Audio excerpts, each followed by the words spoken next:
ko ano yung na gusto mo ko i-set up sa interview room na gusto mo malaman.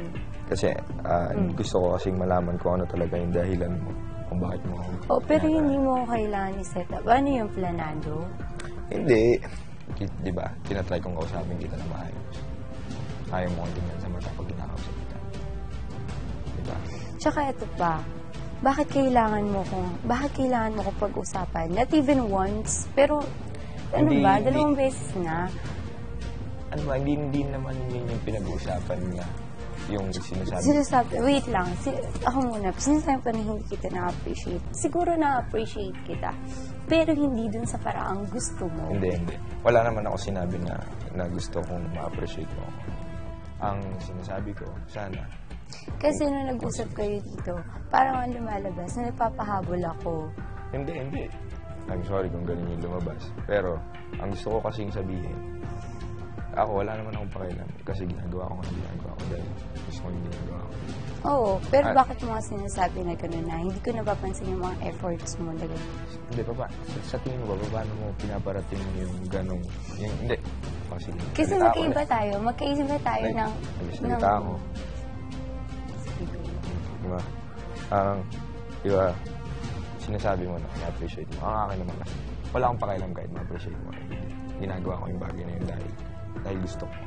Siguro magkaiba tayo kasi ng definition ng appreciation. Hindi ko lang, dun medyo nagiging magulo eh. Hindi mo siya nakikita na na-appreciate ko kasi hindi ko siya na-appreciate sa paraang gusto mo. Yun na nga. Na-appreciate ko siya sa paraang kaya ko. Ang kaya mo is yung tarahin ako na every time na susubukan ko. Hindi kita tinatarahin all the time. So, hanapin ko yung dahilan kung bakit ka ganun. So, kaya nga mo kung gustong i-set up sa interview. Hindi mo ako pinapatapos. Ang sasabihin mo pa na there's a gift na parang napapalabas na basta gusto akong paaminin kung meron akong boyfriend sa labas. Na sinasabi ko naman matagal na wala. Tapos sabi mo pa, ginagawa kita mukhang tanga. Saan?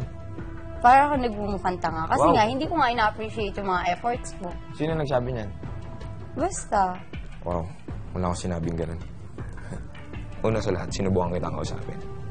Alam mo yan, nandun pa lang tayo sa SM. Sabi ko, kausapin mo naman ako. Huwag mong sabihin hindi ako nag-attempt.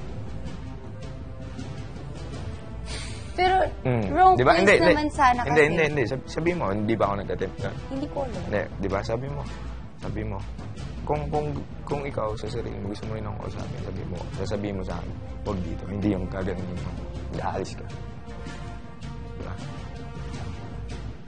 Ha? Diba? Kasi naiinis na ako sa'yo. Naiinis na ako ng time na yun. Tatanggapin ko lahat ng excuses mo, pero sinasabi ko sa'yo, nag-attempt ako kausapin ka. Hindi yung sige. Ito pa. Yan yung yan yung medyo negative sa'yo. Nagsasalita ako, sasabihin mo. You tried na, pero wrong time. Ayun na nga. Hindi. Wrong place pa. Ikaw, wala ka bang mali? Hindi. Pakinggan mo.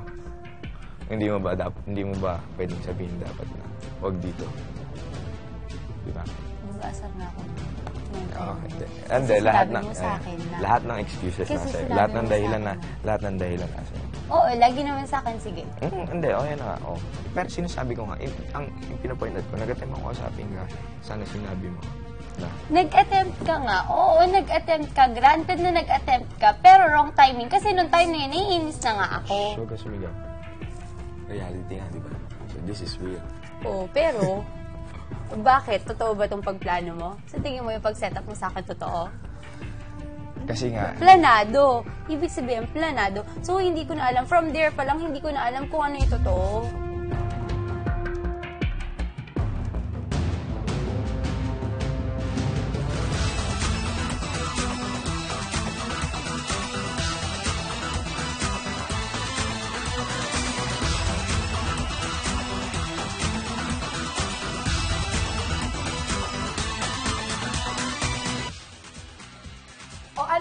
Kailangan ba palagi nalang pansit? Di pwedeng carbonara, lasagna, birthday spaghetti, pupanesca. Pansit yan. Nay! Nay, pakanton ka naman, oh. Nay, pansit. Share pa like.